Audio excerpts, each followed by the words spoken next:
You could say I was happy. I was happy until one incident happened that turned my life upside down. If it seems to you that my wife just betrayed me, then you are mistaken. Now, I will tell you everything as it was. I found myself in a state of shock, literally frozen in the doorway of my bedroom. My mind was spinning, and my vision blurred as I tried to comprehend the scene before me. The unmistakable evidence unfolded as I saw my wife, whom I'd known intimately for 23 years, lying on our bed with a large hairy man between her legs. The auditory proof reached my ears. James, one of the managers from my wife's office, was involved, and Jessica, my wife, was clearly craving his presence. I couldn't believe what I was witnessing. My wife engaged in intimate acts with another man. James's voice echoed in the room, and I wondered about the boundaries of matrimony as Jessica passionately responded to his advances. My emotions swirled as I grappled with the reality unfolding before me. Despite James's annoying commentary, I couldn't bear the situation. My military training instincts kicked in, and I took action. Grabbing James by the hair, I delivered a forceful punch to his cheek, rendering him motionless. With a quick exit, I left Jessica oblivious to my presence. Outside the room, I listened as Jessica discovered the aftermath, James unconscious and bleeding. My hands trembled with concern, and I contemplated my next move. Concerned about my own well-being, I decided to seek advice from Google, driving to a nearby park to avoid the chaotic scene. In my parked car, I initiated a Google search on what to do after knocking out a man in my bedroom. The search results provided some humor and diversion, with jokes and irrelevant queries. I chuckled at the jokes, but realized I needed more practical guidance. One intriguing link caught my attention: the number one sign that your wife is about to cheat. It dawned on me that I might have missed obvious signs, and I wished I had read this earlier. Curiosity led me to explore the content, only to find a treatise written by misogynists. The information wasn't helpful, but it added to the layers of confusion and betrayal that enveloped me. If I was going to be unfaithful, I needed to monitor her fertile cycles, especially since she was on the pill, and Google proved unhelpful. Driving back to work, I entered through the back door unnoticed, and called Lauren, my secretary, to come over urgently for a task. Handing her the letters to mail, I explained that something came up, and she returned to her desk. Despite the difficulty of working with a painful arm, I completed the day's tasks and went home, curious about Jessica's reaction to the day's events.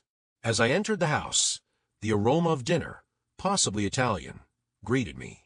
Jessica was in the kitchen, and I greeted her, hoping for Italian food. She asked about my day, and as we talked, I jokingly mentioned a way to blind a woman with 3 air conditioners over the windshield. After inquiring about her day, Jessica shared the usual routine, concealing the more intriguing aspects of her life. I excused myself to shower and change, half expecting to find our bedroom marked as a crime scene, but everything seemed normal. Later, during dinner, I noticed a small spot of blood on the mattress, prompting me to question Jessica about it. Going upstairs to change, I examined her leg closely, claiming I wanted to kiss the cut for faster healing. She explained that she had cut herself while shaving. I accepted her explanation, and we proceeded to have a friendly dinner. In the living room, I brought up the blood spot on the mattress, and Jessica explained it away, mentioning it was from a while ago. I playfully offered to kiss it, but she redirected the conversation, suggesting there was something else I could kiss, a proposition I declined, surprising her, as I usually never turn down such opportunities. Anyway, the notion of kissing something recently occupied by an unconscious man didn't appeal to me. Well, basically, occupied by any man except me. She looked at me with some concern, and I pretended to be indifferent, which eased Jessica's worry. I suggested watching a couple of episodes on Netflix, and she agreed. We settled on It's Always Sunny in Philadelphia, finding a compromise as she enjoyed it, and I didn't hate it. Later, she attempted to get me into bed, but I claimed to have urgent papers to review, and she went for a bath, likely still desiring intimacy with her lover. We had been happily married for 23 years, with a beautiful daughter named Bailey. Jessica had been a good wife and mother. However, contemplating a no-fault divorce, I made a list of assets. I decided to give Jessica the home, an asset I disliked, for the sake of a more equitable division of the others. Bailey was the asset I truly wanted, and I had to figure out how to ensure I didn't have to share her with Jessica.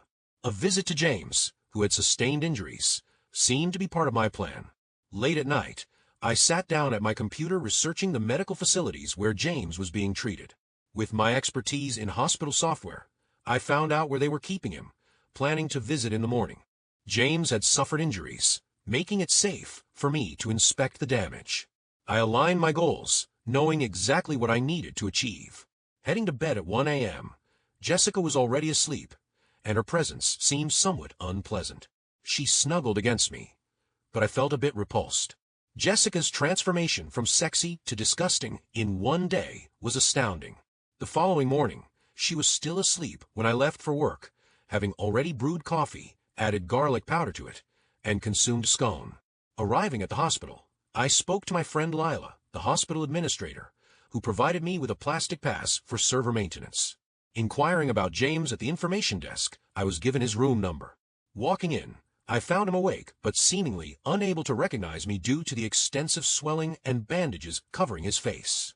The pain was almost as intense as the throbbing in my arm after the hit.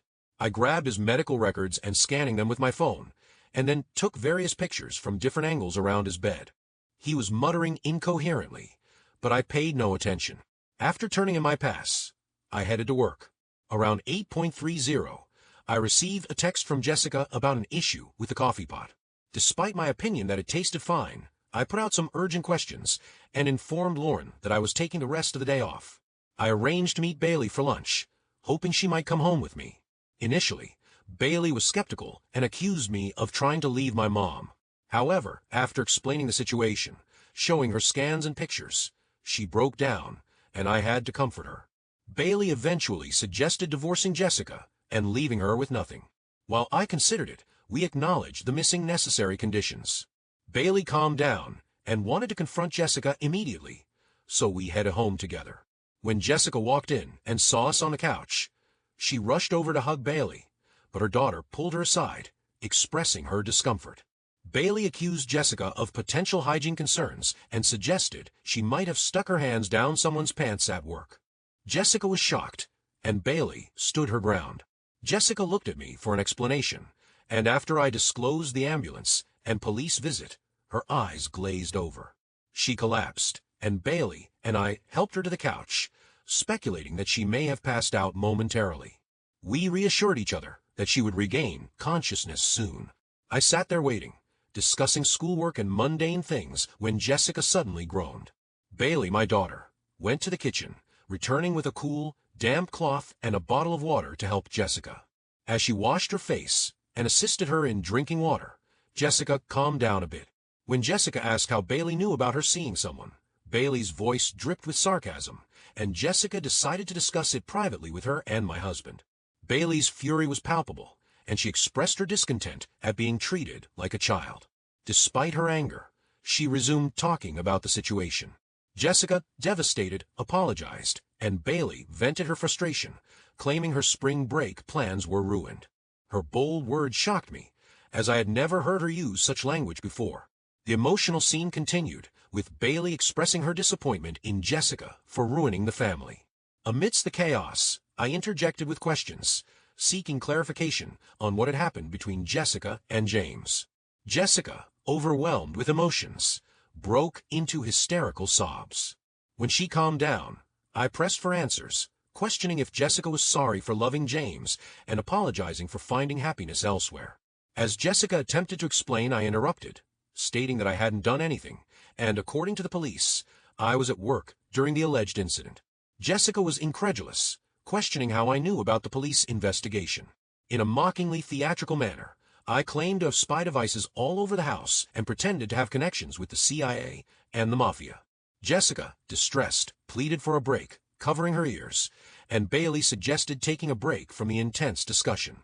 I took Bailey to Dairy Queen, hoping to provide a temporary escape for her.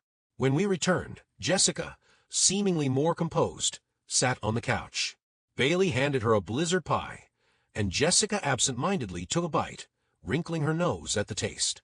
As we sat down, Jessica expressed her desire to explain what happened. However, I asserted my lack of interest in the details and emphasized my concern about what she intended to do moving forward. This seemed to unsettle her, and I questioned why those who commit despicable acts feel entitled to explain their actions, while victims are expected to listen to their misfortune being justified. Feeling like a victim, I expressed my frustration, unsure of what to do. Bailey suggested we go somewhere far away, but I pleaded with her not to make things worse. Jessica, my daughter, voiced her hope that we could overcome this challenge. Admitting my colossal mistake, I begged Cedric for a chance to prove I wouldn't repeat it. Bailey mocked the term mistake by recounting trivial errors, prompting a realization that my actions were far worse. Apologizing for my stupidity, I promised to demonstrate genuine remorse. Bailey questioned why I hadn't simply asked the person to leave instead of resorting to extreme measures. Cedric, revealing his knowledge of a situation through surveillance equipment, suggested using Bailey's room or the bathroom for such encounters, triggering disgust. I fabricated a story about connections with the Mafia and the CIA to conceal the truth, emphasizing secrecy. Acknowledging my stupidity, I affirmed that I needed to make amends. When asked about my plan, I admitted I didn't have one and didn't expect to get caught. Bailey sarcastically reassured me that it was acceptable since it happened only twice, and I didn't anticipate repercussions. However, I clarified that it wasn't okay. A thought occurred to me. How did I plan to convince Cedric to believe me? I insisted on my honesty, but Cedric and Bailey highlighted instances where I had lied. Despite my denial, I ultimately admitted to lying about the situation. Expressing frustration, Bailey questioned if I had just punched the person goodbye. I clarified that it wasn't the case, leading to confusion. Cedric emphasized that the number of times didn't matter. What mattered was what I had done. Jessica stared at us with haunted eyes, urging Bailey to stop interrupting. "Let me clarify," she started to say, but stopped abruptly, sensing my reluctance to hear explanations. I reiterated that I didn't want explanations. I wanted to know what she planned to do. With hands folded in her lap, she began crying again, confessing she didn't know what to do. Frustrated, I told her that if she messed up, she needed to fix it. Expressing my disappointment, I suggested she move her things to the guest room. While I couldn't force her to leave, I made it clear I didn't want her near me. Despite her tearful pleas, I insisted on this arrangement. Bailey interjected with a light-hearted comment about the bed's poor quality, suggesting it must have been bought 50 years ago. Jessica, emotional and pleading, begged not to be put through this, but I remained firm. Bailey humorously remarked on not using the bed for any romantic endeavors. I shifted my stance, deciding not to sleep on my bed either, joking about the potential bite marks from James. Jessica, almost screaming, denied any other involvement, but I reminded her of James' blood on the mattress. Concerned about potential risks, I mentioned the possibility of AIDS and suggested checking out Adams for a change. Bailey, thrilled with the idea, expressed excitement about the prospect of staying there. Jessica objected due to Bailey's age, but relented when I assured it would be within our room, with me keeping an eye on her. Jessica pleaded not to leave, but Bailey and I had already decided to move. I swiftly packed a bag, took only what I needed for a couple of days, and we drove to Adams. Despite our shared depression, the change of setting and a bit of intoxication lifted our spirits. Bailey, a cheerful drunk, lightened the mood, and we both managed to find some solace during the night. In the morning, we had breakfast, attempting to discuss our future. Bailey, my daughter, inquired about my plans. Uncertain, I suggested consulting a lawyer. When she asked if I could overcome this and stay with her, I expressed doubt, acknowledging that the betrayal seemed irreparable. Bailey understood, recognizing the weight of 23 years of marriage. She returned to class, and I decided to stay another night, acknowledging that facing the reality of the situation was inevitable. Upon arriving home, I found Jessica at the kitchen table, clearly distressed. I poured myself a glass of milk and confronted her. I stopped her as she began to explain, stating that I wasn't interested in hearing her needs. I emphasized my desire for a faithful wife and a trustworthy mother for Bailey. Jessica, on the verge of tears, attempted to express herself. I interrupted, insisting that we go to Robinson's office the next day, prompting her confusion. When she questioned the purpose, I stated matter-of-factly that it was customary when couples consider divorce. She protested, claiming she didn't want a divorce, but I countered, highlighting the consequences of her actions. As she pleaded for a chance to fix things, I remained skeptical, questioning her honesty. She admitted to the mistake, expressing remorse and a desire to mend the damage. Despite her plea, I insisted on going to the lawyer's office to discuss our options. When she pleaded for me to talk to her, I drew a parallel, asking how she would feel if roles were reversed. Her response suggested her expectation of a more lenient reaction from me. In response, I acknowledged her apology, but remained unsure about the future. I emphasized my commitment to monogamy, stating that I loved only one woman, my wife. I believed you were committed to a monogamous relationship, and I was mistaken. No, you weren't wrong, I thought. I was making foolish decisions and using terrible judgment. I've decided to see a therapist, Cedric. I'm open to going to counseling with you, and I'm even considering attending church, maybe with Bailey. I'm genuinely sorry, Cedric. I know there's more I need to do. Please give me a chance. In utter disbelief, I pondered the situation. I'd shared my life with this woman for 23 years, loved her, and now, despite Bailey's apparent acceptance, I questioned whether kicking her out would be the right move. Would Bailey lose respect for me? I had no answers. Glancing at Jessica, I saw her sitting there with frightened eyes, resembling a puppy caught in the act of tearing up slippers. Addressing Jessica, I acknowledged, "Jessica, you really messed up on this one. I don't know how you're going to convince me to trust you again, or make me see you as desirable. I'm willing to give you a chance, but we'll have to see how it goes." The next morning, Bailey called, sharing that Jessica had asked to attend church with her the following Sunday. I explained the situation, and Bailey, being understanding, said, "I'm glad, Daddy. She messed up, but I love her. I'm mad at her, and I won't put up with it for a long time, but I know she loves you, and you love her. I'll help however I can. I love you, Daddy, and I'll always be there for you." Grateful for Bailey's support, I assured her, "Thank you, baby. Just focus on yourself, and I love you too. I think we'll figure things out." Jessica is a beautiful woman, and I'm optimistic that the memories of those 23 good years will eventually overshadow the pain of that terrible day. We'll have to see how it unfolds. I've reached out to Google. They're seeking better responses to some common questions.